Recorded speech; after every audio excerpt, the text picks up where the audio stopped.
Hi friends, it's Julia. Thanks for stopping by my channel today. Today I'm sharing a layout that I created using my June 2019 Counterfeit Kit Challenge kit. Now this is a kit that I had decided that I was going to use the 4x4 series over at the RTS YouTube channel, her 4x4 series.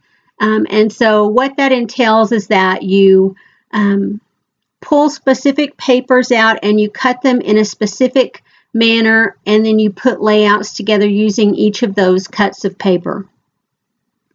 I have done, with the kit that I'm using now, I have done a full set of 4x4 layouts. There's 4 layouts and 4 cards, and I think all but the very first one I put up a process video for. And then when I got to the end of the first series, I pulled out the papers for the next series that I was going to do, another 4x4 series, put them all together, did the cuts, put everything like it needed to be, and then decided I don't want to mess with this right now. So what I did was I went back and I looked what I had left over in my kit, and I pulled some paper out, went over to Page Maps and found a sketch, and proceeded to make a layout that didn't go along with that 4x4 series, and that's what I'm doing here. Now these papers over on the right are all just scraps of paper that I had added into my kit. The one on the left is one that I had that was part of a paper stack that I added into the kit, and then of course I have a white background, and I don't know if I had that originally in the kit. Typically what I'll do is I'll pull in cardstock for my background if I feel like I need it. I don't always add it in when I'm building my kit. You can check my board for June 2019, and I will have the kit that I created as well as all the videos that I have, or all the layouts and cards that I have created along the way. Anyway, on to the layout. I decided with this one I wanted to ink edges, and so what I'm doing here is I pulled out a paper pad, or sorry, an ink pad, and I'm just going around actually trying to find the right color that I want to use. And so it takes me a few minutes, and you can see I just had a little scrap of paper there, and I decide on the color that I want to use, and so there I go. I'm inking the edges up. You can see I've pulled washi tape to use on this layout, as well as I have my embellishments there, and I have lots of scraps and all sorts of things added in there that I might want to use. I was kind of, I didn't pull anything, I don't think, specifically for this layout. I was pulling as I went, only because sometimes, you get tired of doing a process the way that you've been doing it, and you need to change things up. And that's how I was feeling with this layout. And so I was doing things a little bit differently than what I normally do. And so inking edges is one of those things. I don't always do it, but sometimes when I feel like I need a change, I'll pull those ink pads out and pull out a sponge and start inking. And yeah, you can see after I had all of those stuck together, that's when I decided I wanted to ink. So I really had to manipulate those to some degree. And so there, I'm just going through the different cut aparts that I have, deciding what I want to use. And I have that bold dark blue up at the top, and then I have that bold dark blue stripe, diagonal stripe over to the right. And so I'm trying to pull things that will coordinate, if you will, pulling different things as far as 3x4 cards, or the different washi tapes that I've pulled, looking at things that match the paper. And so I pulled out my foam tape, because I'm going to pop that little star piece up, that cut apart up, just to give it a little extra dimension. I'm going to use these silver alpha tiles that I added in, or alpha stickers that I added into this kit, and they are dimensional. And so just to bring that dimension through, I pop this up. I love, love, love how this is coming together. And it's one that, when you just go spur of the moment. I think I may have gone over to Page Maps and found a sketch that I wanted to use, and I'm kind of going along. I don't remember if it had these strips of paper or not, but yeah, this is how mine turned out.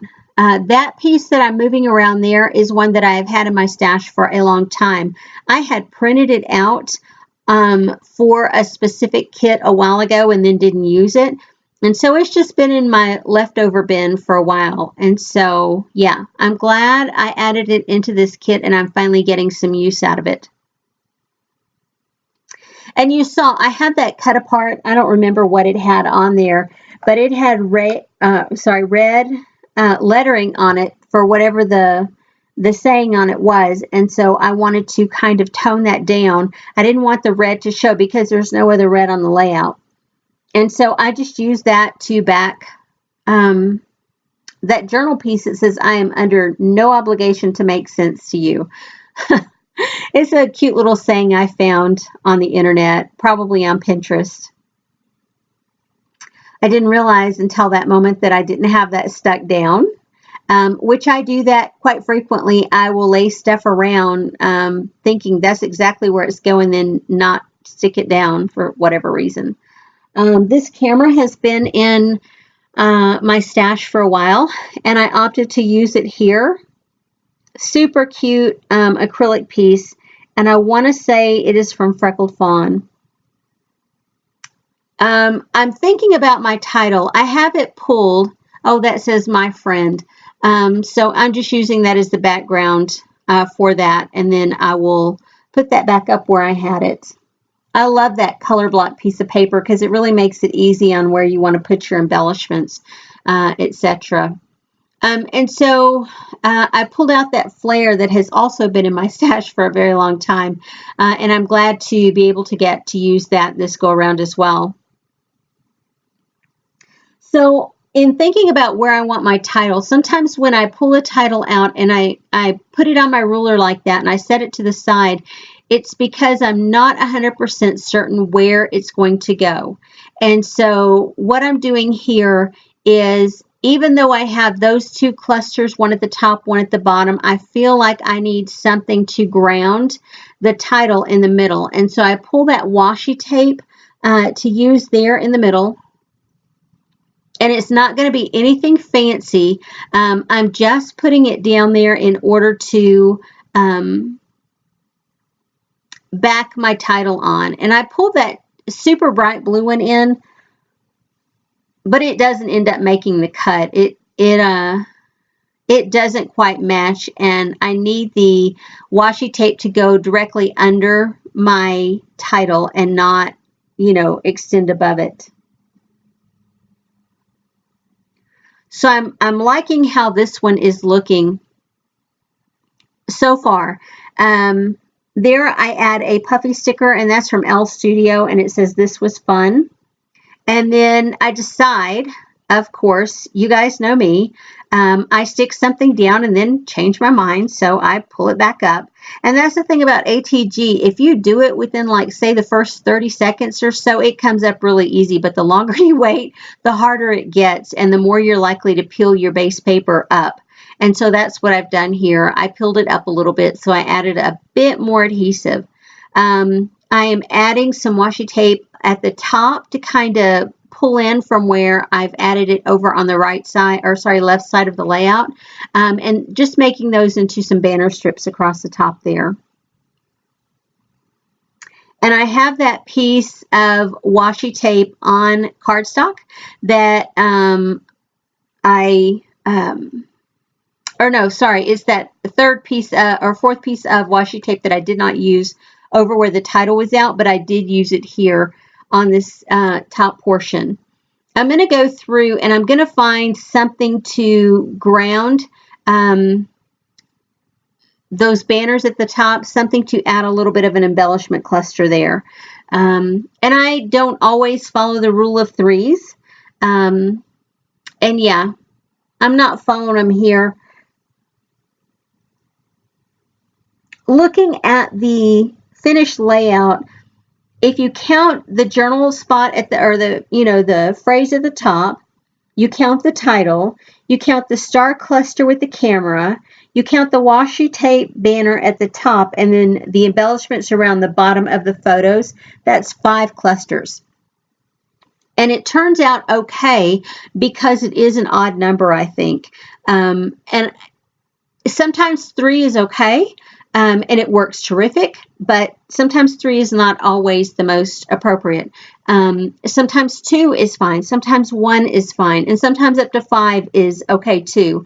Whatever you feel makes your layout come together and look how you want it to look, that is absolutely what you should do. I'm not saying anybody should do exactly what I do because, you know, I make my own rules as I go along. So there I added a tag in to the side, and I added that sticker that came off that sticker sheet from Teresa Collins. I've had that forever, and I just put it right there to add a little cluster there. And I am cutting that acetate piece down to use a bit of it on top of that tag to kind of base that cluster that I am creating there. And I thought about trying to use it on the opposite side, but there's just not enough room on that opposite side. And I like how that looks there because you get to see some of it. Now that I'm pretty much to the point where I am adding in all of the finishing touches, I go through and pull out some heart bits and pieces that I have were on the embellishment sheet that I had created. I pull in some pieces that I have stamped. I pull in enamel dots, enamel hearts, a piece that came from a punch-out pack, a bow that I created, another puffy sticker, a tag. I add all sorts of stuff at this point. And this is the part of creating a layout that is so fun, is when you get to add these finishing touches.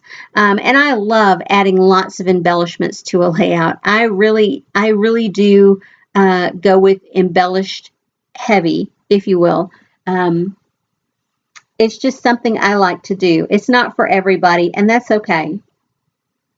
I have tons of new subscribers here recently, and I really appreciate you guys. I'm curious how you found me. I've been plugging along with the same number of subscribers for a couple of years, and then all of a sudden my channel started growing. I think it really started to take off after I did a series this summer called Christmas in July, where I made all of my Christmas cards plus some over the course of the month of July. I made 80-something cards during that time. I'm telling you, it was a crazy month, but I got it all done, so it was super fun. And I'm glad to have my Christmas cards made. So I'm just going through, continuing to add some stuff. Now, those little arrow pieces there, those have been in my leftover bin for quite a while. I had recently gone through my leftover bin, and because it was getting so very full, I divided out a lot of it by color and put it into my appropriate color bins in the paper storage containers that I have. And I do have on my craft room, I do show you the inside of my color bins and how I store different paper things inside there. And so if you're interested, you can find that playlist on my channel. Look under that section and you can find it and head over and look at that. I have quite a bit of stash in my color bins. They're not completely full, but you know, there are some areas that are quite packed.